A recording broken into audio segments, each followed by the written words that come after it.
Knowing your type and following your strategy can help you develop more confidence and trust in your ability to make reliable decisions for yourself, and know that no matter what else you do in life, you're going to be moving towards that alignment for things to just move easier for you. Human Design reveals who you are energetically and who you came here to be. I'm Dana, the Human Design Specialist. And I'm Haley, the Human Design Newbie. Listen in as we explore how leaning into your authentic self is your ultimate path to success. Today, we're diving into the Human Design types. Dun, dun, dun. Is that your signature thing? It's like, I think I did that last time too. Yeah.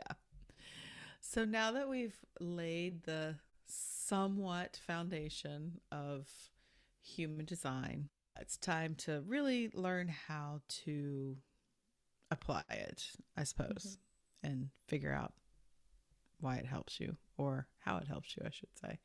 So where we always start is with the human design energy types.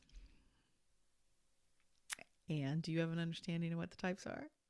I know there's a generator, manifesting generator, manifestor, reflector, and projector. There's 5, right? There is 5. You are correct. Yes. All right, give yourself the first gold star. I know what motivates you. Maybe I should get a little star board for you, just so you can. Maybe. That never worked for me. I was talking about that with somebody else one day. They were talking about the stars on the board or whatever. I was like, who needs a star? I don't care. Yeah, grades worked very well in motivating me. I needed that internal motivation and it was very hard to get internally motivated. So, I mean, about things I didn't care about, but that goes towards my type, which we're going to be talking about today. Yes. So, and it's fun to look at this conversation from perspectives of 2 different energy types. I am a generator. And I am a projector. And so you've taught me a lot about projectors just by looking back over your lifetime and saying, oh, yeah, I see it now. So the question is then, what is a type? I have no idea what makes what. Okay. Or why. Well, you came to the right place. So human design has at the top level these 5 energy types, and it is foundational information, and just knowing this one thing about yourself can change your life for the better, because it helps you to start benefiting from learning about your design just through this simple thing. And so type is how your energy interacts with the universe and with others. So the 5 types all play specific roles in how things progress or get done here in this world. And then also each type has a strategy, because you'll hear those words together all the time. You're going to hear the 3 words you hear all the time is follow your type, strategy, and authority. And authority, we're going to probably do in a separate episode, because we're trying to keep these episodes not, 2 hours long. We're trying to keep them brief enough that you can listen to it, but not so long that you get bored. Or overwhelmed with information. Oh, overwhelmed. That's the word. No, never boring. Never. So the strategy part of it, so you have the type and the strategy. And so the type is the role that you play, and the strategy, when you're talking about strategy, is a key way to tell that how to make choices that are correct for you. It's part of that, but also strategy helps you minimize resistance as you move throughout your life. It's how to kind of navigate with your energy, so to speak, and it's how you interact with others. So I'm going to turn this into a boat for some reason, because that's what came to mind. Okay. So your type is the vessel, is the boat, the actual hull of the boat. And then your strategy is the wheel.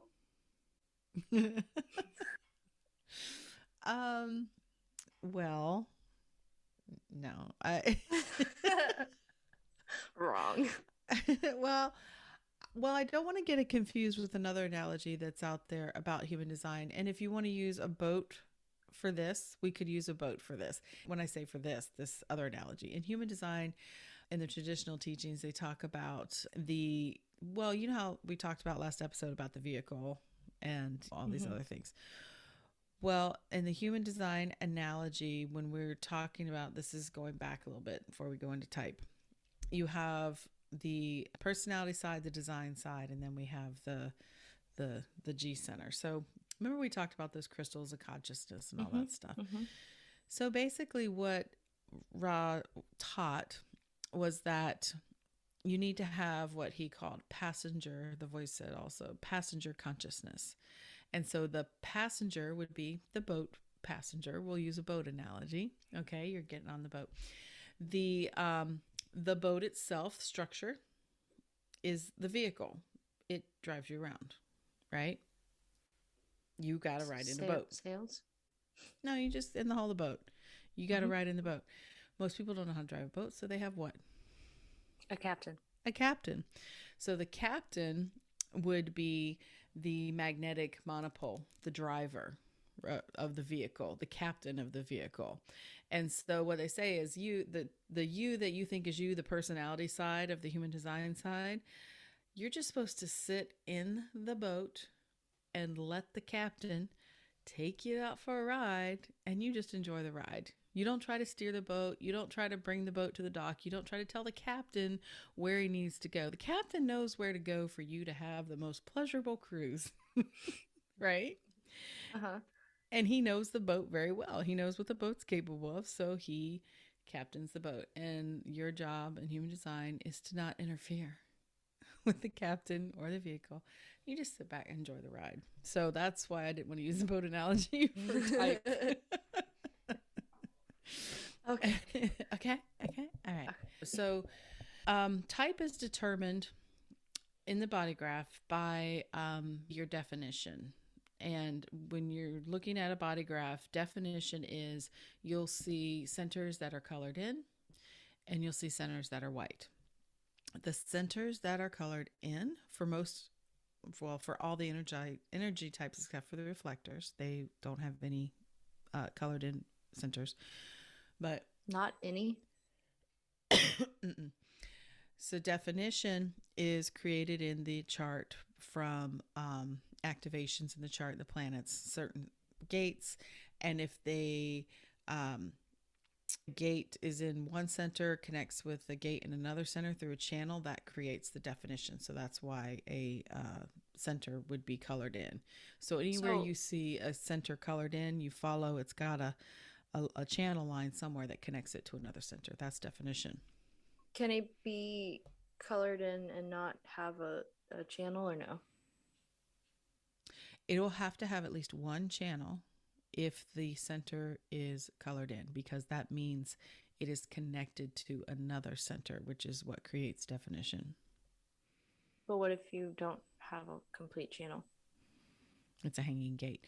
You can have a center if you're looking at a bodygraph that is defined, which means it's connected to another center, and there could be other gates on that center that are activated but not connected to other centers. Those are just hanging gates.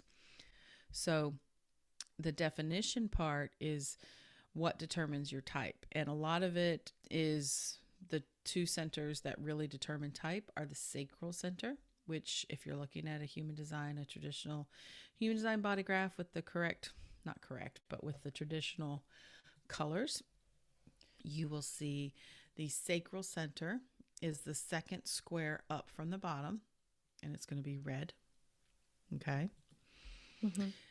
And that is the sacral center. And then you see the throat center is the next square up that's brown or white. It's the throat center.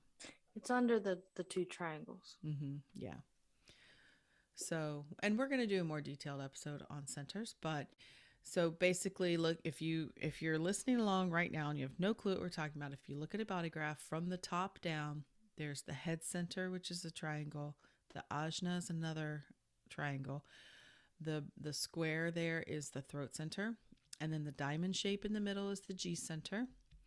That's where the magnetic monopole lives. It's where the captain of the boat is. Um, and then off to the right, there's another triangle. That's the will center. Okay. Then as we move down, we see what we're talking about. The sacral center is that next square down in the middle of the chart. It's the sacral. Coming off on either side of the sacral. On the right is the emotional solar plexus. On the left is the spleen. And at the bottom, that bottom square is the root. Okay. So your type is determined by activations or non-activations, definition or non-definition in the sacral center and the throat center and various connections. So the definition comes from the planets, right? Mm-hmm. Yeah. Yeah.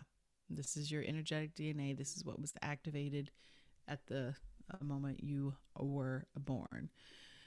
So, okay. So the type and the strategy together are like the beginning of the user manuals that go along with your vehicle, with your energetic vehicle. Okay. And if you follow these main points, it helps you to just naturally start aligning with how you're designed to be. Now, one point is you don't have to necessarily learn this to have it already in effect. Because remember, this is natural to you. Okay? Your type is natural. It's how you're supposed to be. So what I mean by that is there's quite often times we are acting according to our type and strategy and we didn't even know it. This is new information to help us if we're struggling. But it's still happening around you. It's just whether you're consciously aware of it. Yeah. It's like you don't have to believe in any of this stuff for it to be true and actually working. It's happening. Because this is not a belief system. This is just a mechanical system to show you how things work. Okay, so that being said, knowing your type and following your strategy can help you develop more confidence and trust in your ability to make reliable decisions for yourself and know that no matter what else you do in life, you're going to be moving towards that alignment for things to just move easier for you. So your type comes from the definition, and we're going to go through what those types are. And then your strategy is always attached. It's determined by what type you are. Okay.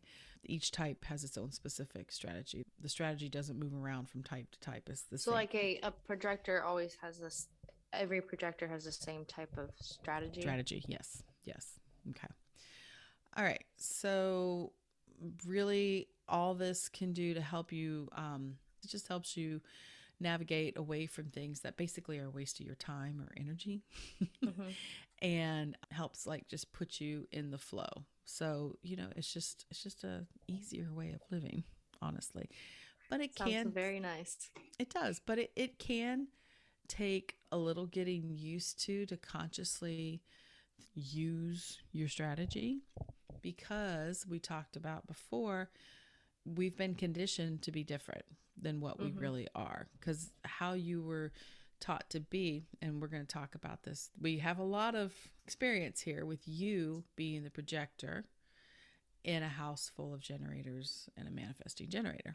So you were raised by generators, and you were raised by a generator, manifesting generator. So, and we didn't know what our type or strategy was most of your life, so luckily you're relatively unscathed. I think so. But so anyway, so let's just get started. So the first type we want to talk about is the manifestor.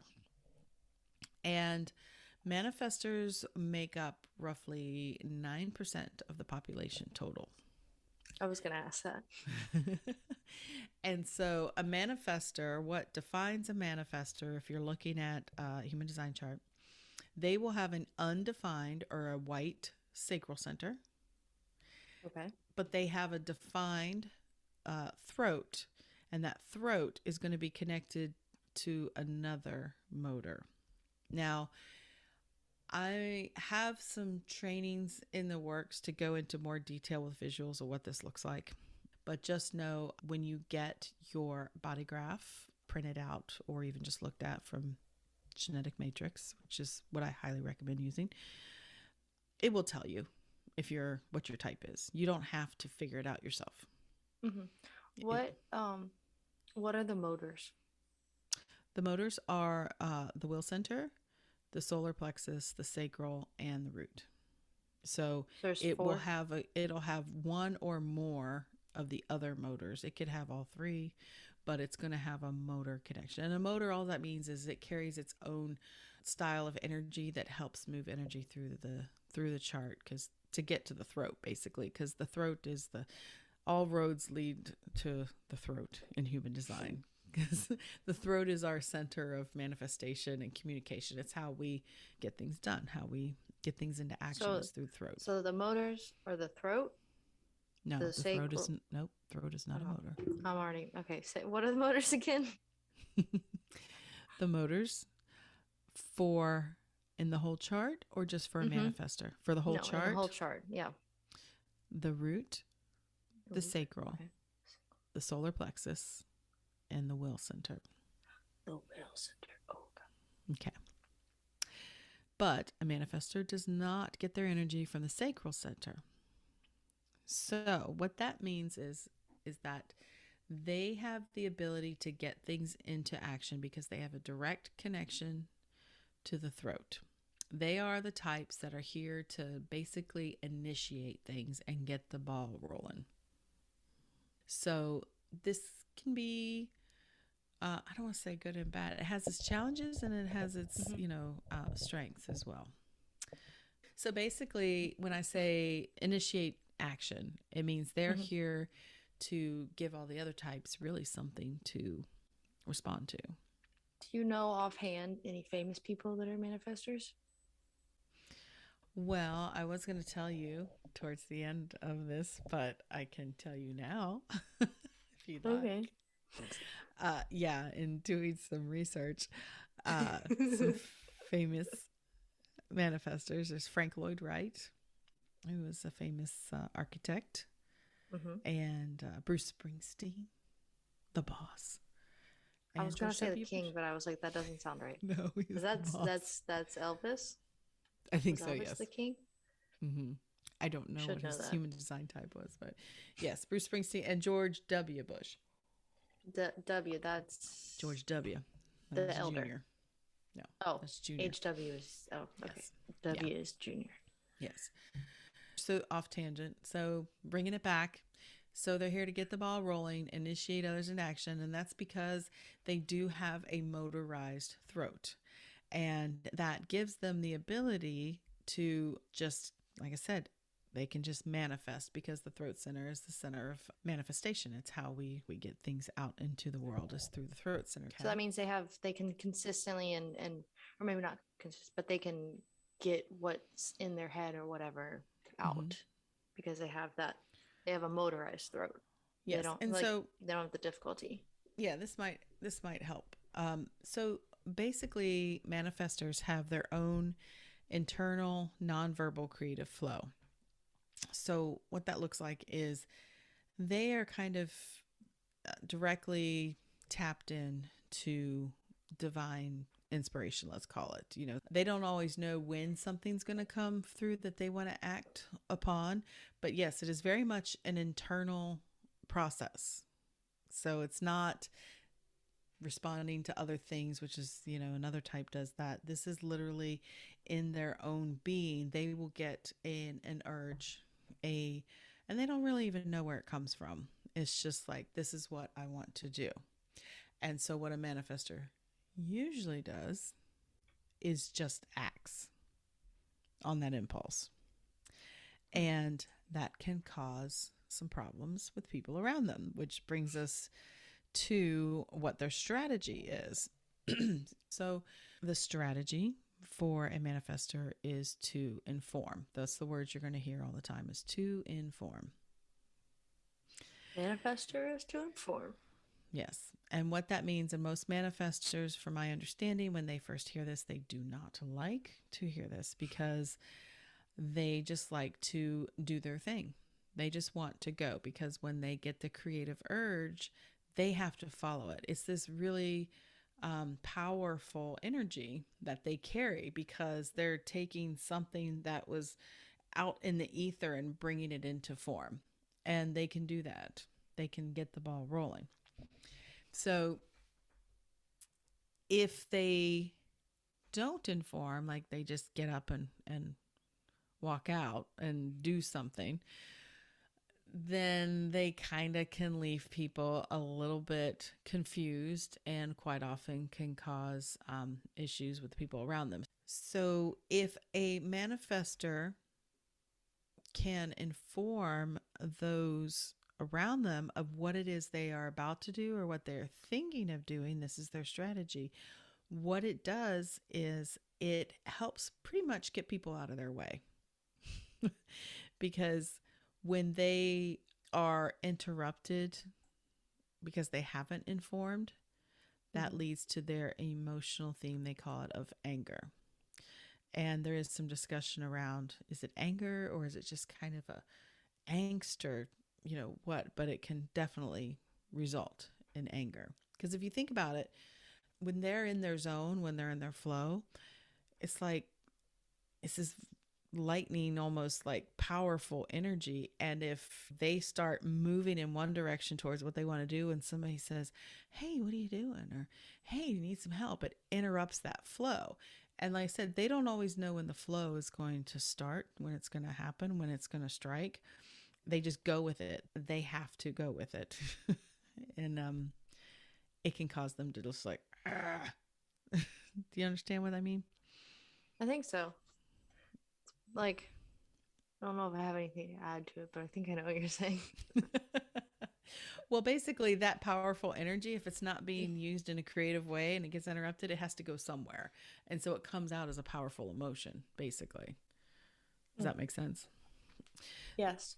So, and this, I like the lightning analogy. yeah. So, what is interesting is that the manifestors being only 9% of the population, that's not a lot of people, right, on the planet. However, they are the types that can just do it. And what have we always talked? Well, not, you've probably heard it growing up. We all heard it, the whole Nike slogan, just do it, right? The hustle, the grind, just go and just do it and make everything happen. Mm-hmm. Only 9% of the population is designed to do that. And then you can get even a finer point on that about what kinds of manifestors, depending on their authority, which I said we'll go into later, can actually literally just in the moment do it. Right? So it's no wonder so many of us feel inadequate because we're just not designed to just do it. To just do it. Mm-hmm. So, and as I said, a lot of manifestors do not like to hear about the informing piece because they, first of all, will maybe think it is asking for permission, because probably when they were children, their manifestor energy was probably throttled at a pretty early age. As you can imagine, if you have a toddler that decides they want to go run into the water, yeah, you have to stop them, And so you can't do that. Yeah, and there are safe ways to raise manifestor children, obviously, but we're just learning about this stuff, since Rob brought the system through. We're just learning about it. So there's didn't he say it was for the children or something along those lines? Design. Yeah, human design. The more that we can talk about this and start teaching it from an earlier age, with your children, if you have them, I always say that, if you have them, to live according to what's natural to them so they don't feel shut down. Because especially manifestor women, manifestor girls, because it's definitely an energy that is not appreciated in women. No. To just go do, and I don't need your help. Please get out of my way. Please move. Yeah. So, yes, they can initiate, but they should inform those around them who might be affected by their actions and just let them know, hey, listen, I'm going to be working on this project. Or, hey, listen, I'm going to go down to the store and buy something and not just walk out of the room and leave and not tell anybody like where you went. Or just get up from dinner. You just get up and dinner and walk away. Where are you going? I don't know. Oh, to the bathroom. Yeah. Things like that. If you just say, hey, this is what I'm doing, then everybody's like, oh, okay. Because like I said, Yeah. since they carry this manifesting energy, it feels different than a lot of others around us. And so people are like, this is on the subtle level. A lot of times people feel a little on edge around a manifestor because they don't really know what to expect. And so, yeah, that's manifestor in a nutshell. Do you Any personally questions? know any manifestors? Yes, I do. I did not know it when I've known them longer than I knew about human design, but I do personally. And now one's a very good friend of mine. And I definitely recognize that energy and that power in her, that she does have a way of being able to just make things happen, in the sense that when she decides she wants to do something, she can just start working on it. But I also know that it works a lot easier for her when she lets people know what she's going to be working on. So, anyways, so most important things for manifestors. Oh, here's another thing we need to point out about a manifestor. So, since their energy to the throat comes from one of those other motors, and they don't have a defined sacral center, the sacral center is the center for pure work and life force energy. So, the sacral center is always on, it's always generating energy. And so, if you are undefined in that area, as a manifestor is, and a couple other energy types are as well, it means that that energy is inconsistent in you. It's not sustained. It's not always on as it is in other types that are defined there. So that means that manifestors aren't meant to necessarily finish the things that they get started. They are not meant to like carry it to the finish line type of thing. They are the ones that get the ball rolling, like we said, because they don't have a sustainable source of energy of their own. They have different types of energy that either operates in waves or impulses or until it's depleted. So manifestors have to learn to not push to get every part of the project or whatever done, because that's not their role. They're primarily just start it and Yeah. get it going. Yeah. And so in the workforce, they would be best, if they can have some autonomy to work alone, because they can work at a different pace than other people. They're not meant to work the typical 9 to 5 hours, because they have these really just bursts of energy at times. So that's something to keep in mind, is to honor the variable energy of their sacral center, because it'll depend on who they're around. They might feel really energized, and then when that person's gone, they may not. So we'll talk about how the centers work and everything too a little later on. But let's move on. What's next? Next was going to move to the sacral type, the generator type. So what characterizes it? Well, first of all, generators. There's about roughly 37% of the population are generators. It's a lot of people. Does that make them the most common?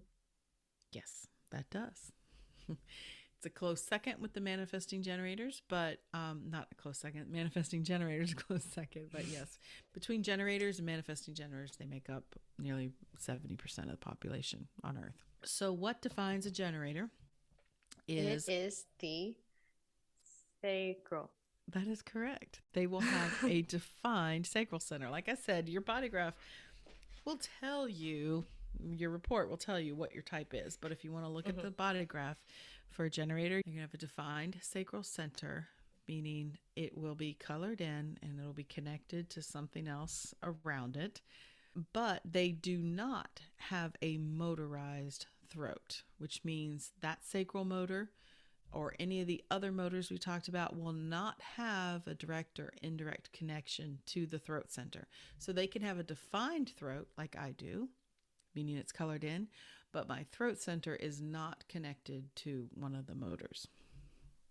So is that a defined sacral and a non-motorized throat? That's the two defining features of a generator.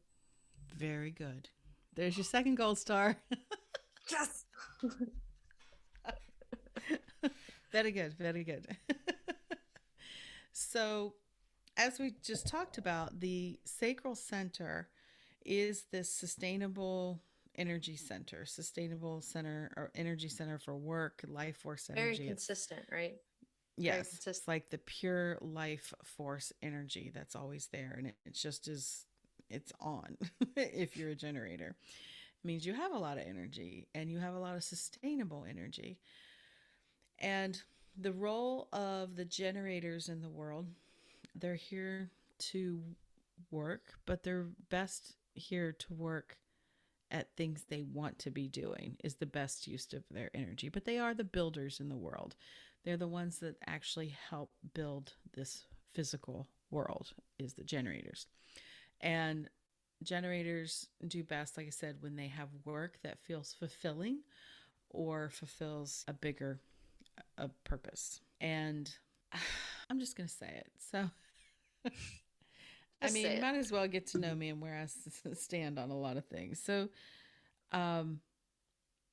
they say, as we look back through all human history, the generators would have been the type that, and I don't mean to use triggering language or anything, but they would be the more workers, the enslaved people, the serfs, the people that just were, had the overlord that told them what to do.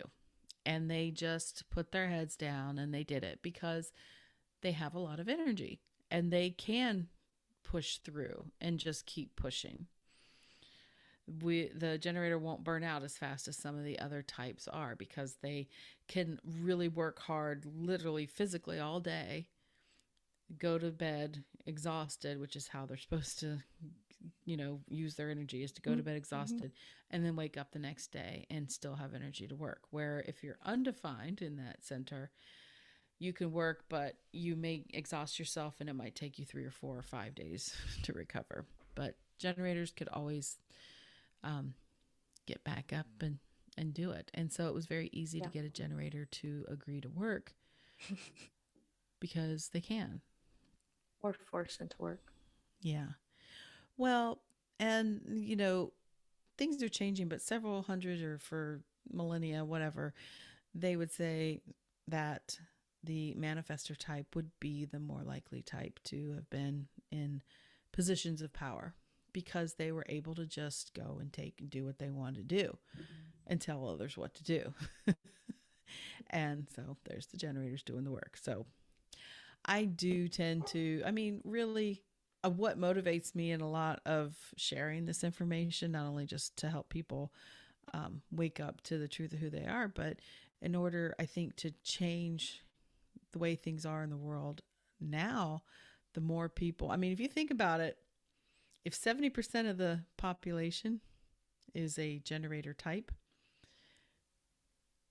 if 70% of the population is relatively, as a generalization, they're unhappy because they have been doing work they don't want to be doing and living lives they don't want to be living. A lot of problems we see in the world are because 70% of us are generators. We're the ones that are creating a lot of this energy. And Ra talked about this a lot, that he felt it was his life mission to wake generators up, because if he could empower more generators to understand their power and to work towards things that light them up, it would just fix a lot of things. And the whole world might be a whole lot happier. And let's mention, you asked about famous manifestors. Ra himself was a manifestor. So he did get the ball. Yes, he initiated us all, got the ball rolling, because the voice said that the system was delivered to everybody at the same time. when that supernova came through and all that information came through, we all got the download. But Ra was the one that was given the task of initiating it and putting it into action. And the rest of us are picking it up now. So, little side note. Okay, so off that tangent, let's get on to strategy for a generator. Okay. Strategy for a generator is wait to respond. Now, there's another nuanced layer with a generator and their strategy, and ties in with some authority as well, which is called the sacral response. So generators have this built-in hack, basically, in the sacral center, because the sacral center, as we said, the generator is meant to respond to things. And what that means are actual literal things outside of their internal reality. Things in their outer reality is what a generator responds to, and how they respond is through their sacral response. So the sacral has this nonverbal voice, let's call it. It's not words, it's not language. It's like a uh-huh or an uh-uh. And this was very interesting to tap into when I first learned about human design, because I didn't learn about the sacral response at first. I learned about waiting to respond. And I hated that. Because you are a generator. I am a generator. I didn't like that. When I first heard you're here to work and you got to wait to respond, which was like, I got to wait around. You're like, this sucks. Yeah. Because to be honest, up until this point, I hadn't really found work I really, really liked. So that's where a lot of people can get confused on their type and say they don't resonate with their human design type. Well, it's probably because of conditioning or lived experience already of what that means. So for me, work was like, sometimes I enjoyed it, but for work and in the sense of how we understand and define work right now is what you get paid to do, I never really found anything I really enjoyed doing. No. So, but not as enough a mom, for it to last. Yeah, but as a mom, that was my work too. And even though it's challenging to be a mom, I'd always try to find the energy to I could keep doing things for you guys. You might have a different experience. I don't know. No, I don't have the bad experience of you as a mom. I think I had a great childhood. Oh, that's sweet. Thank you. That's what I really want to hear on this podcast. No, I'm just kidding. So back to the sacral response. So since there is so much energy in the sacral center, there is this built-in response that lets the generator know what is correct use of its energy. And that is a affirmative or a negative response. It's a uh-huh or uh-uh. And they teach it like that, uh-huh, uh-uh, because it's not language. It doesn't come from the throat. It comes from down in the sacral center in the belly. The second brain. Mm-hmm, and they say that most generators as children use that grunting almost sound and were told probably to use their words by their parents. They don't like kids that go around and just grunt. So they got conditioned out of it, and it over time disconnects a lot of generators from their sacral response. And so they end up not paying attention to the signals their body is giving them, and they just respond from what they think they should do or what they think others want from them. And that leads to unhappy generators because they're basically wasting their energy on things that aren't correct for them. And so for me, because I think a lot of generators can describe it differently, what it feels like. I don't always have the I think I have the more than the I've heard. I think I have specifically heard that response come out of you. Probably, and I didn't even notice it. Probably a lot of us don't notice it. That's because it's not thinking and it's not verbal. It is literally the body. Sometimes it's just a facial expression, and I'm like, what? Well, yeah, that's how I best describe it when, if you, and this is a yes or no response. So the best way to elicit a sacral response is through yes or no questioning. And it's the best way for a generator to really get in touch with what is correct for them by asking them yes or no questions. And so, So like instead of saying, "What do you want for lunch?" you'd be like, "Do you want Taco Bell or Chick-fil-A?" no, you can't say Taco Bell or Oh, Chick-fil-A. do you want Taco Bell? Yeah. Mm-hmm. Do you want Chick-fil-A? Mm-mm. That's an easy one. I know. That's good. That's a good example. Because your dad would do that all the time. He'd say, "Oh, you want to go out to dinner tonight?" And I'd be like, "Yeah, yeah. Where do you want to go?" "I don't care." "Oh, well, Do you want to do you go know where to you don't know Chuck's? where you want to go?" And he'd be like, "Okay, well, you want to go to yeah, you want to go?" I'll be like, "Chuck's Steakhouse." "Mm-mm." "Well, do you want to maybe Mexican?" "Mm-mm." "Pizza?" "No." "Well, what do you want then?" "I don't know." And then he just Ask has him. to ask me the right one. Then he'd say sushi, and I'm like, "Yeah, yeah, okay." He's like, "I swear, you say you don't care, but everything I say, you shoot down." Well, that is the sacral response. So, okay. So a generator has to have something show up, and then their sacral response is like, yeah, either yes, I want to do that, or Then, depending on what their authority is, which we will go into on the next episode, whether they have to kind of wait to make the decision or they can respond right away, is how a generator is meant to act. Because, like I I said, have a they're here. question.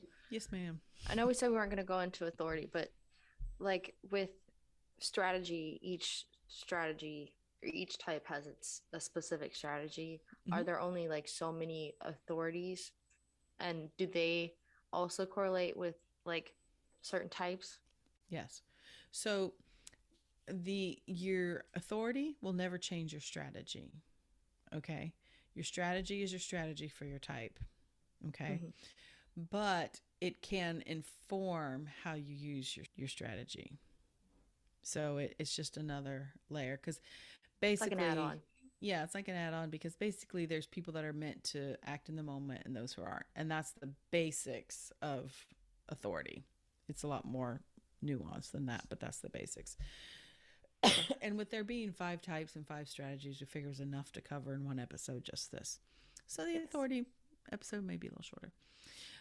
Okay, so a generator, since they do have this capacity for immense energy and for building and everything, that's why their authority is to respond to things because they're really designed to just dance with the universe by following things that light them up because that's going to be an appropriate use of their energy and they're going to feel fulfilled and they're going to have all this just really nice juicy powerful energy to put out into the world. And if they're not, if their sacral says no or is uncertain, even like I don't know, that's a no for a generator. Like, don't do it. You either get the yes feeling, and it can just be a feeling. For me, yes is like, ooh, it's a little leap, and then no is like a literal. That's probably why you see that face sometimes I make is like, because it Well, literally feels like literal it just not. in my stomach just feels like it kind of just pulls right in. Don't have nothing to do with it. It's like nope. Yeah. So that basically ensures that generators get to set the terms for the work that they do and how they use their energy, which is the best use of their energy. Mm-hmm. What is their emotional theme? So for a generator, it is frustration. Any generator listening will understand this, I think, right away. This frustration comes in different things. One being they said yes to something or said yes to something they didn't want to say yes to, and it's not a proper use of energy. They get frustrated. Generators can also get frustrated when they're trying to initiate action without waiting to respond to something. Because a generator, say you could get an idea like me, I want to start a podcast. Well, I needed things to show up in my outer reality. And it could be something I heard, something I saw, something somebody says to me. Like generators follow the signs, basically. And so if I had that in my energy of I want to do something and I just push at it, it takes longer. Um, or it can lead to me doing things that maybe aren't correct for me because I haven't gotten that validation from my outer reality to say, yes, this is the time to go do this. It's like, okay. So from trying to initiate instead of respond can cause frustration. And then generators also, this is a little more in depth, but generators learn in a kind of stair step thing. So they'll take a big leap and then they'll plateau. Like they say yes to something and they're all in, and then their energy just kind of plateaus. And like when they're learning something new, because they're here to like master things and master life. They're here to really, they take their time, they can go in depth, but they have this stair step learning curve. So when they said yes to something, they learn a bunch, then they plateau. This is usually when a lot of generators either quit and go try to do something else. And learning, this is something I've been learning the last 1 or 2 years, of being okay in that pause plateau area, because really it's a gathering of the energy for the next thing that's going to show up, that's going to propel the generator further along their path. So are all of the emotional themes like negative emotions? Well, no. So there is another side to it. A lot of times, like especially when you're first introducing it, talking about, because usually we can recognize the negative emotions first to know it's time to course correct. It's maybe if you start feeling frustrated or you start feeling angry as a manifestor, it's time to look, okay, am I following my strategy and authority? Type and strategy. I was just nodding along. Yeah, just not along. Because what that means then is that, yes, if you do follow your strategy for a manifestor, they've informed, and instead of experiencing anger, they experience a feeling of peace because they're allowed to be in their zone, create at their own pace, not be interrupted. They just have this sense of peace that they can, follow their own flow. Generator, if they're following their strategy and are waiting to respond to things, they are more likely to get the job done. They're using their energy on things that are feeling good for them, and they feel a sense of satisfaction. It's like at the end of the day, it's like a job well done. It feels very satisfying to know that you used your energy appropriately. Okay. So let's bring it back around and talk about the famous generators. Yes, famous generators. Everyone's most favorite famous generators, Oprah Winfrey. Let's have a moment for Oprah. Not dead. I know. I just love her so much. I do. I want to be Oprah. She is great. Great. And then, unfortunately, we do have another famous generator who has passed, RBG. Ruth Bader Ginsburg was a generator. And old Albert Einstein, he was a generator as well. I feel like those all make sense. Oh, good. Okay. All right. So let's move on. What's next? Who's next? Manifesting generators. So manifesting generators are the other. Let me see if I can take a guess on what makes them a manifesting generator.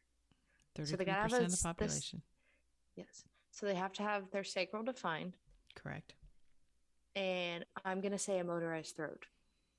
You are correct. Yes. Do I get another gold star? Yeah. That's 3. We're up to 3. Yes. And the most, what they call a quote unquote pure generator is when they have there's one channel, which is the manifesting generator channel, that directly connects the sacral center directly to the throat. However, they could also have, they don't have to have the sacral center connected to the throat, but the sacral center does have to be defined. So like you could have your sacral center defined to the root, but then you could have your throat defined to like the will center or solar plexus independently and still be a manifesting generator. But yes, they will have to have a motorized throat and a defined sacral center. And I think I said to a friend of mine, my other friend who's a 6'2" projector, I think Kaylee, may take over this podcast by episode 4 or 5 because being a line 6 projector, your 6'2" profile, you are picking up things fast. I don't think you'll be a newbie for very long. So, that being said, Grasshopper, what do you think then the role manifesting generators, what are they here to do? So Manifestor is to get the ball rolling, and a generator, do they finish things? Well, at the core of it, they are still generator types because they have a defined sacral center. So they have that defined sustainable energy. So that definitely makes them a generator type. So they do have to respond to things. But they also, with that motorized throat, can also make things happen. So the trick, the delicate, not trick, but the like fine line the manifesting generator has to walk is responding to things and then informing before they act. It's quite the tightrope. So those are kind of opposite types, it feels. Yeah. But they can immediately go into action after they've responded to something. They can just go. So manifesting generators are really here to basically show us how to do things faster, more efficiently. And so by design, they're meant to kind of make mistakes because they're moving fast. They're very fast moving because they have a lot of power with that sacral energy, especially if their sacral center is directly connected to their throat, like your father. So they're multitaskers. They're meant to be doing lots of things at once. That is appropriate use of their energy. They, like I said, they're prone to making mistakes because they tend to skip steps because they're moving so fast. They want to get things done. And I don't mean like manic, they're like crazy, these frenzied people or anything. They just, when they get the go signal, they can make things, yeah, they can make things happen. So they're ready to, get moving. And they say, yeah, it actually is an appropriate use of the energy for a manifesting generator to have several things going on at once. And they don't necessarily have to really even finish all the things they have going on. They just really have to. You're smiling. Sound like somebody I'm just thinking. Yeah. But this moving ahead and moving at a faster pace, but that's how they learn. That's part of their process. That's how they refine and make things, see what works and what doesn't work. So, and if they've moved into a situation appropriately, as in they responded to something, then they really won't mind retracing steps and doing things because it's probably something they want to be doing. Right? Mm-hmm. So then what is the, I guess, more technical term or whatever phrasing for their authority? What? Yeah. Strategy, for their strategy. What is the more technical term for their strategy? Well, it's a combination. So they have to respond, and then they have to wait to respond and then inform. So twofer. Yeah. So in that informing piece, yeah, sometimes they just move too fast. And so they can get into action before really waiting to respond to something. And so they have to figure out that they might not be moving in the right direction. Because so like more of the manifesting energy is trying to do what they want and just do it right now. But then the generator energy is like, we got to wait to see if this is something that's right. We have to wait if we're going to actually respond. Mm-hmm. Yeah. Because they have that sacral response. So they have to honor the sacral response. They have to. They're kind of at odds. Yeah. I'm glad. I mean, I'm a generator. I think most people, once they learn about their design and they start really leaning into it and experimenting with it and following their type, strategy, and authority, you kind of do start to what you're supposed to do. You're supposed to really enjoy your own type because it feels natural to you. And so I started to say, I'm glad I'm not a manifesting generator But But that's you because married one. I did. But that's because I'm a generator. So it wouldn't feel natural to me, right? Mm. Yes. And this is another beautiful thing about human design is because, well, your father and I have been married for a long time. 28 years, I think. Something like that. I'm 25. Yeah. Well, we were together longer than we were married. So Well, some of these things, obviously, we laughed about, we're smiling about because we know your father. I'm just thinking of your kitchen currently. Thinking of all the projects that didn't get finished, everything he has going on, his whole backyard shed situation. But that man can figure out how to do Oh absolutely yeah, anything. pretty much anything. He has many trials and errors. He's made mistakes, but he can literally figure out how to do anything. He's legitimately MacGyver. He is, and I tell him all the time, he's one of the smartest people I know. He doesn't believe it because he, open head Najna, he thinks he can't retain information. But I'm slowly trying to teach him, show him, not teach him, but show him that, this is his genius, is doing lots of things and trying lots Mm-hmm. of things and figuring it out. And that's what he does. And it's also helped me to communicate better and to have a lot more tolerance for how fast he moves sometimes. And to be able to tell him, I don't move that fast. Yeah. We need to Or slow it down. or just tell me what you're doing. Just tell me what you're gonna go do. Tell me what you're That's all I doing. need. Yes. And since learning human design, I have seen it so clearly that I've had to tell him, slow down.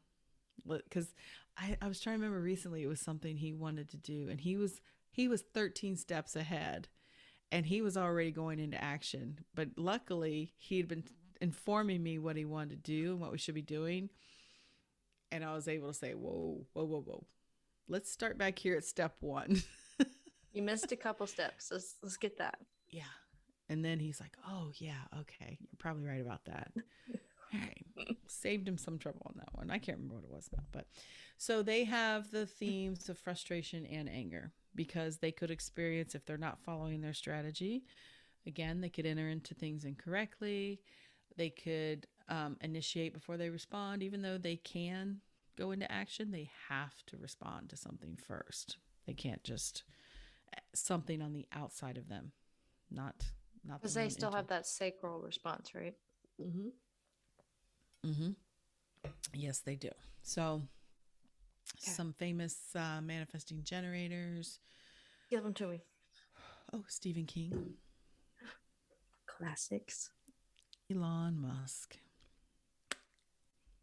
I put him in there because everybody knows who he is. I don't know if he's my favorite person, but he's definitely got a lot of ideas and a lot of yes, he does. Stuff he's done. I mean, he got space. Going shooting for Mars. Yeah. And the Dr. Martin Luther King Jr. was also a manifesting generator. Wait, no, you said the emotional theme. It was anger and frustration. Mm-hmm. Okay, what's next? What's next, Haley? Is it mine? Projectors are 20% of the population. Shout out. So let's see if Haley can tell us what would define what would make you a projector. The root defined. No. Oh shit. That's you.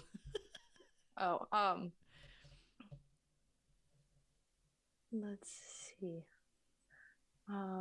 It's a trick question. So it's what's not defined? Yes. So, okay, so the manifestors, undefined sacral center, motorized throat. Generators, defined sacral, non-motorized throat. So is a projector non-defined sacral and throat? Mm-hmm. Non-motorized throat. Non-motorized throat. Yeah. They can have non-defined sacral, non-motorized throat. Correct. So they could have a defined throat, but there's no motor connected to it. So. And that's it. That's all you get. Yeah.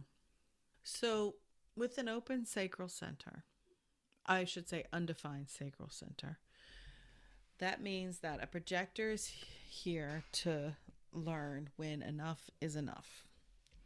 Now, there's lots of different types of projectors depending on where their definition is. You'll have what they'll refer to as a non-energy projector, or say like you are a projector. However, you are defined through your spleen, your splenic projector to your root. So you do have periods of the root energy. You don't always know when the energy is going to be there, but when the root energy is there, adrenalized energy, it gives you that pulse of energy to get things done. However, it's not sustainable energy, which is what the sacral center provides. So a projector really is the type that is designed to, or is the type that is here to learn when they need rest and when to work. So they're not really designed to work in a typical 9 to 5 setting, as well as like the manifestor, because they don't have consistent access to sustainable energy. I feel that. I really feel Yeah. that. And so there are projectors that have no motors defined at all. Those would be the non-energy types. They could be mental projectors. And so that's even more important for them, because when we dig into the centers, we'll get into how the places where you're undefined in your chart, the centers that are white, are areas where you, when you're in contact with other people, are areas where you take in the energy around you, amplify it, and reflect it back. So this is really important for projectors to understand, because most of the world has defined sacral centers. The majority of the world has a defined sacral center. And so, like you, lived with 3 of them growing up. And ironically, you seem to be the more energetic one at times, to have more energy to push through and get things done. You're the one that always, I mean, who is making all the cookies all day long on at Christmas? It's you. It's me. Your dad, he'll pop in and out. Sure, he'll do it. He's got all the energy. Your He's brother only and I, there. He's only there to frost the sugar cookies. That's all he wants to do. and he wants to do it so fast. No, no, and then he hyper focuses on them, and he'll do like super intricate ones, and we're like, stop. Yeah. Anywho's. Yeah. Where the generators, Ian and I are like, maybe. Okay. Sacral's If I like, have to. I know. What about, remember when we were going to paint the front room? We're going to repaint the front room. And I was like, I want to paint the front room. You're like, okay, let's do it. So we go in to do it. And you, okay, we have to, because projectors are really good at guiding and managing others. Instructions. Instructions, following the rules. They know what to do. They know what needs to be done. And I remember you would be like, well, we have to wipe down the walls, and we have to tape this off first, and we have to do all this prep work. And I was just like, ugh, my sacral was like, and we were instantly reversed in our roles. I was the child. I think I painted most of that room. I helped once you got everything prepped. But anyways, I digress. So the role, as I just mentioned, that projectors play is that they are here to guide and lead others. They're not here to do the work. They're here to manage and guide the work. Okay? Because a projector's energy literally can extend out and reach into the other and see into the other, is what they kind of describe it as. That when they are around other types, around other people, they just kind of know what the other needs to do. But it also makes the projector a little blind to themselves. They can't always see themselves, but they can always see the other. Because of their openness, they are here to learn through the other. And so that's a really important lesson for projectors, is, which follows their strategy, which is to wait to be recognized, or wait to be invited to maybe share their guidance or their advice. And another thing, we were talking about how most types don't want to hear They can be resistant to hearing their strategy. I hear it most from projectors because the strategy is wait for the invitation or wait for the recognition. I would like to point out that there's a lot of confusion around the strategy of a projector because the wait for the invitation, most projectors will hear that they have to wait to be invited into absolutely everything. And that's just not true. The invitation part of it is for the big things in life, like entering into relationships or careers or moving or things that involve a lot of, Like a big transactions. change. Yeah, big change, which don't happen very often because so the projector's energy of being these, I mean, there's only 20% of projectors, this very rare energy of knowing what needs to happen. They're here to help us move into this next shift in the human consciousness. And so they're kind of always um, able to, in their environment, just know what's going on and what needs to be done. And this is all done at a subtle energetic level. And so their energy is very precious because they don't have sustainable sources of energy.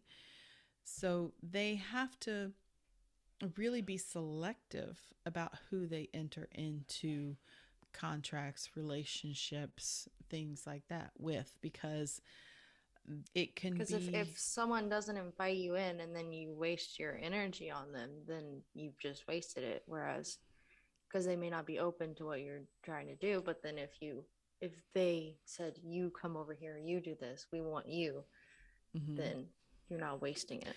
Well, it's the other, recognizing the projector for the energy and the skills that they carry. So that means that when they're recognized by the right people, those are the people that they are meant to help guide and manage because their people recognize them. Remember we talked about in the second, about the fractals, about all the expanding out. Mm-hmm. So if you can imagine, projectors are meant to guide. They have very specific people that they are meant to guide. They're part of their fractal line. And so if they're always going around just say, hey, you need to try this, or hey, you should listen to me, hey, blah, blah, blah, they're just wasting their time. They literally, people will not hear them. And I know you've had that experience. Yeah, all the time. Yeah. I mean, you may know what needs to be said, what needs to be done. However, you have to wait to be asked for your guidance. You have to be recognized. So, that being said, the emotional theme for the projector is bitterness. You laugh. Yeah, Do you I understand? don't know. Do you relate? I don't know. Like I don't. I'm really not good at recognizing myself. Classic. I mean, all the time you'll tell me I'm this or I'm this, and I'm like, really, really? I'm like, Well, tell me okay. more. Well, let's see. So you've had some invitations in your lifetime. You're 25. I look back at some of your achievements in life and the things that you were invited into. It was because someone recognized you and invited you in. I Like what? mostly talk about, well, I mostly think about your stint, your senior year as the yearbook editor for your school. Mm-hmm. That was who your Mr. Glenn? Is that T. who it Glenn. was? Mm-hmm. Mm-hmm. He was one of your teachers. Did you work in the yearbook before you were? Yeah, so I had the previous semester, or I guess the semester before I became the editor, I ended up in the yearbook class, and he was trying to figure out who would be the next editor, and he had like this assignment to you had to basically design a few pages to show what you would want, and so I did that, and then he picked me to be the editor. There you go. You were invited in, and it worked out really well. You did a really good job at it. And I'm not just saying that because I'm your mom. I mean, I said it. it's a big deal. It was for the whole school. Yeah, it's a big deal. So, yes, so the projector has to be invited for that reason because they're even though they're here to guide and manage, they're not here to guide and manage everybody. You may want to. You can, I know you can look around everywhere, at work, at the grocery store, wherever you go. You could probably tell a lot of people a lot of things they probably need to hear. But I am constantly people watching and like listening in on other people. So that's and then I'll make comments to Presley, and he's like, "What?" I'm like, "You weren't listening. Dang it." yeah, you remember Tanya's story about Tanya, my best friend, when Haley was growing up. Still my best friend, but she was in daily contact with us when Haley was little. And Tanya was having an issue with her family, um, with her taking care of her grandmother and some family obligations that were pulling at her that she was discussing with me. And little Haley piped up from the back seat and said, Tanya, they just need to let you live your life. We didn't even know you were listening. Like how old would you say I was in that? Probably like 5. You're young. Yeah. You're sweet little girl. Very intuitive. But anyways, so projectors, let's get back on track. So if they are trying to push their guidance where it's not been invited, it can lead to bitterness, because or they can feel a certain sense of bitterness in life. It's just not fair. Why won't they listen to me? It's just some of that. Just want to help them. Right. Yeah. It makes you feel that. Some of the why won't they listen to me? Yeah. Yeah. I can see that. So it can lead to that. So when a projector starts to feel that, maybe that sense of angst, bitterness, maybe just take a step back and be okay, well, am I trying to offer my assistance where it has not been invited? Do these people recognize me for what I bring to the table? And if you can reflect on that, you might see that that's quite possibly.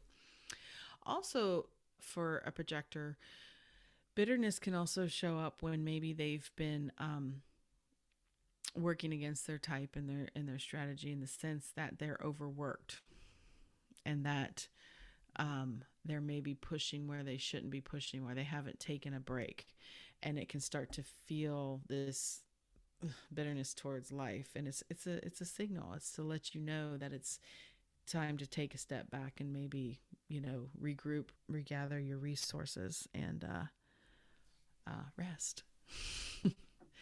Rest is very important for projectors. Yes. Because with that undefined sacral center, they're taking in the sacral energy of all those generators around them all day, and they need to kind of discharge that energy at the end of the day by laying down. The generator is supposed to work real hard and just exhaust themselves and go to sleep. A projector and a manifestor as well, undefined centers, need to, before they try to go to sleep, they can't work to the point past exhaustion, because it'll just make it that much harder. They don't bounce back the next day. So it's a good idea to maybe lay down for a little bit before you go to sleep, just to kind of discharge. By laying down, that kind of helps discharge the sacral energy. So that's what, when we talked about need to learn when enough is enough, and that's part of it, because once you start feeling exhausted, you've probably gone too far. That's like at Thanksgiving, I was just kind of like, I didn't want to deal with the people that were coming over for dinner. And so you're like, just go in my room and just lay down on the couch, on the bed, and pet the cat. And I did that. And I don't know, maybe it was Lily, maybe it was laying down, but I felt much better afterwards. I didn't have the same feeling about how dinner was going to go. Yeah. You need to take little breaks like that. You need to understand that even though a projector might, and a lot of projectors struggle with feeling perceived as lazy, because they do need more rest. They need time alone to not carry all that sacral energy. And especially in our culture, in our work-centric world of like, everybody just needs to work hard, and you live with a generator who likes to work. Me, yesterday, I literally worked till almost midnight. Oh gosh, that's not healthy for him Yeah. either. No. Because I don't know that he enjoys it that much. But so, somebody says that the projectors are like holding the energetic template of what we're moving in towards, which is where we don't have to physically work so hard at everything, that we can manage our energy better. And so even when it looks like you're just sitting on the couch, you energetically hold a very high purpose. You're holding the whole world together. Yeah. Yeah. I'll use that next time. I'll tell you. Okay, so I think. I know. Oh, famous people. Famous people. Well, My boy famous Barack. projectors. Barack Obama, Princess Diana, and Steven Spielberg. Which is interesting, all very good leaders, but they had their own process for sure. Okay, so lastly, we come But not to least. Well, actually, least. technically least. Least in the amount of people. The reflector, yes, 1% of the population. Very Really, rare it's type. that low. Yeah. Wow. I have not personally met a reflector yet. I know of some, but I haven't met any. Okay.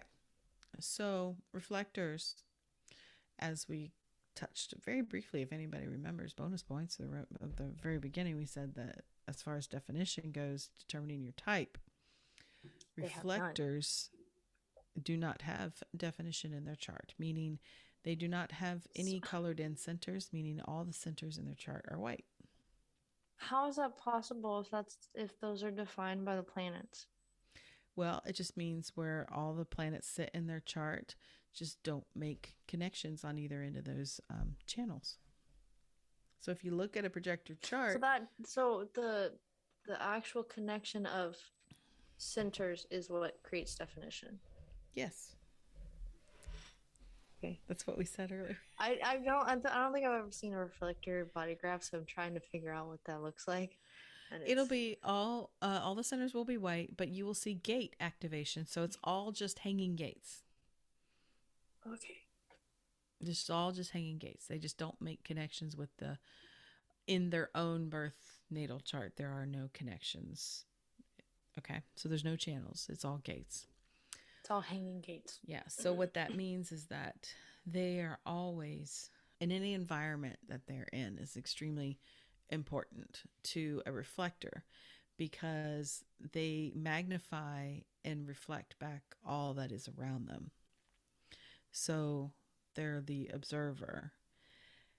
And so they can really determine the health of an environment, honestly, because they are feeling and being. I remember there was I don't remember what movie or even the actress's name, but you were saying how she was like the character that she was portraying, it felt so real and it was so incredible, and you're like, I have to know what her type is, and you looked it up and she was a reflector.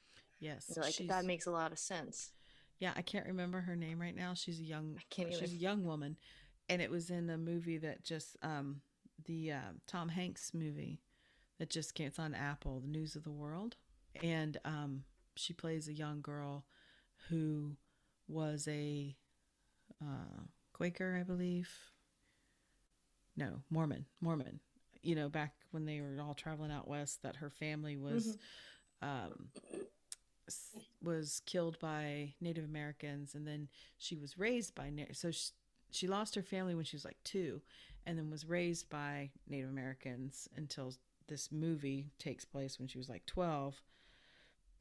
And the wisdom of the U.S. government decides she needs to go back to her white Mormon people, and Tom Hanks was taking her back. But yeah, her performance was incredible, and the intensity. And so I think it really does lend to her energy type of being able to tap in basically to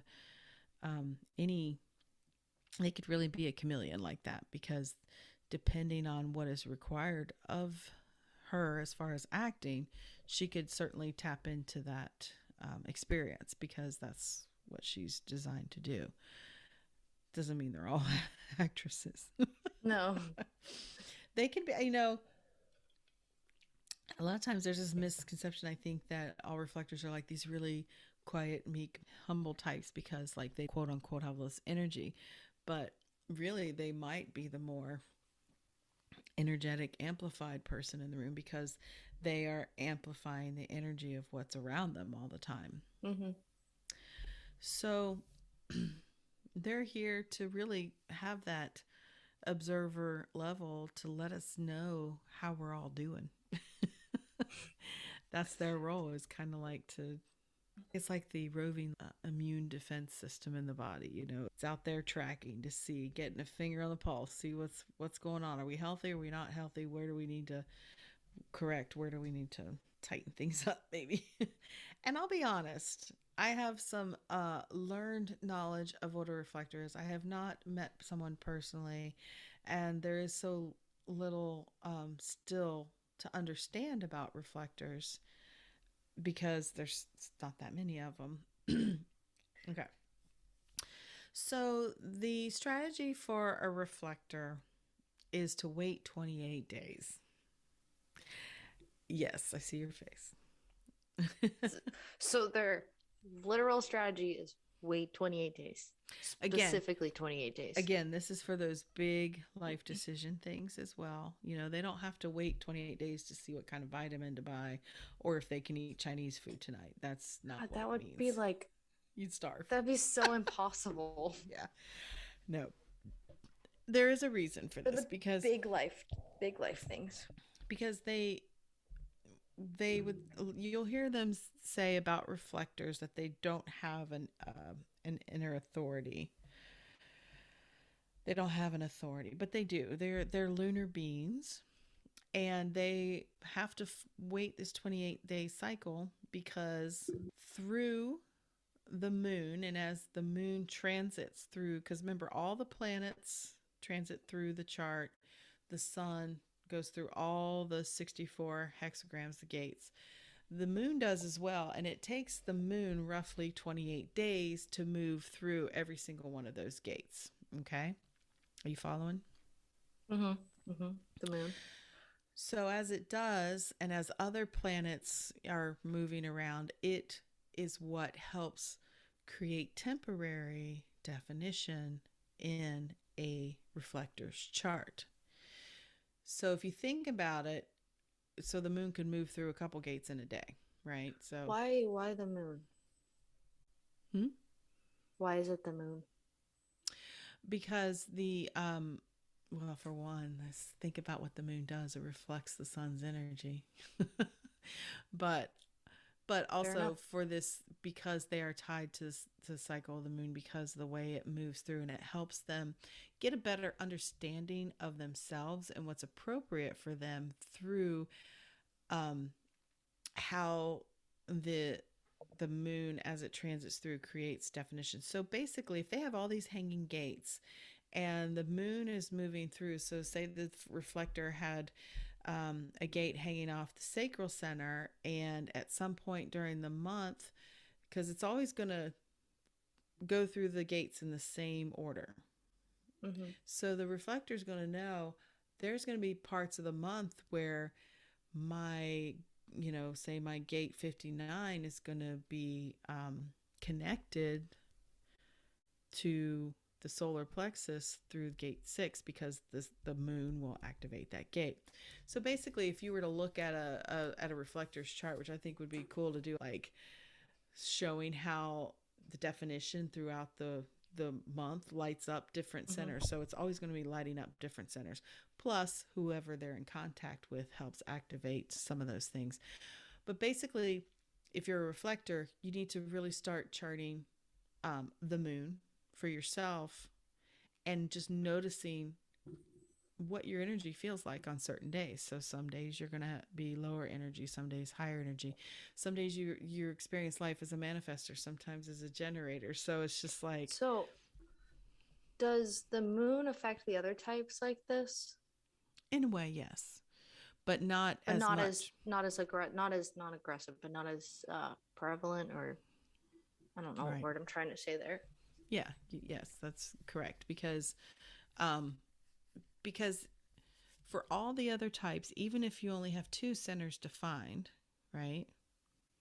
Which you will, if you're any other type, you're going to have at least two centers defined because otherwise you'd be a reflector.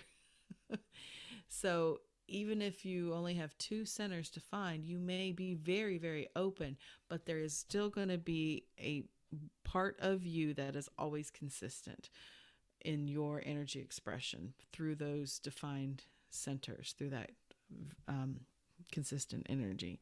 Whereas a reflector, it changes, it moves, it flows. It can be different depending on who they're with during the time of month. So it's um, a very Fluid. intuitive but also fluid, yeah, existence. What I understand. So So it is a did you say slow. what No, not their yet. Not yet. strategy is? Yeah. Um, the strategy is to wait 28 days. Yes, we did say that. You're Oh, asking about the yeah. emotional Okay. theme. The Yes. emotional theme is disappointment. And so, Oh, that's so sad. There's just disappointment. yeah. Well, one of the reasons is because they may experience disappointment because if they had, say, like something, important decision to make, they don't want to wait the 28 days and they enter into a relationship or contract or move or whatever it is, big life decision without really giving themselves the time. And also during that time when they're um, feeling it out through the moon transits, they also need, I should have mentioned this, they also need a couple really trusted people in their life that they can use as a sounding board to kind of feel out how, to talk about it, see how they feel, not really asking for advice. So if they talk to someone, they can kind of see their own reflection through how the other is responding to them, if that makes sense. That makes sense because you said that they're picking up, they're really pulling in the energy that is around Yeah, them. so it's easier to kind of talk it out. A lot of projectors need to talk it out too to kind of get that same kind of response. So maybe they didn't give themselves enough time to make a big decision. Things didn't work out. It can be disappointing. One thing they also say, they can experience disappointment because since they can really feel into others, they really tend to fall in love with the potential of people because they can, all aspects, anybody they come in contact with, they can tap into that and see it and feel it and understand it at a very deep level. And so it can be disappointing when people don't necessarily see their own potential or people aren't really living into their potential. It can cause them to experience disappointment. So that's the reflectors. And Famous you're going to people. ask me favorite. Famous. I only know one, and I forgot to look up any others. And it's Sandra Okay. Bullock. So, as we get to the end of every episode, I always wonder. I hope it provided some value. I learned a lot. I always like talking to you, so that's always a bonus for me. But, and this was, like we said, a very broad overview of types, but felt it was important to talk about at the beginning here because it's going to inform everything else we talk about as we go through the different layers of human design. I mean, you just can't talk about human design without talking about type. Oh, No, not at all. no. Okay, so that's the types for today. And I'm going to wrap this up on my own because as Haley and I were wrapping up our interview, something really weird started happening with her microphone or her headphones. We're not sure what, but she sounds like a robot underwater in an echo chamber. So we don't need to hear that. But thank you for listening. And coming up, you're going to hear about the authorities and maybe a little bit shorter episode. I don't know. So we'll aim for that. So we'll just say bye. Bye.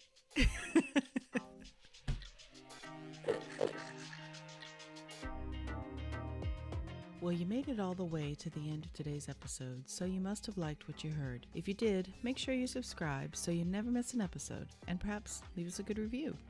And if you know someone who wants to dig into all things human design with us, make sure you share this podcast with them. We'd really appreciate it. Thanks for listening. Catch you in the next episode.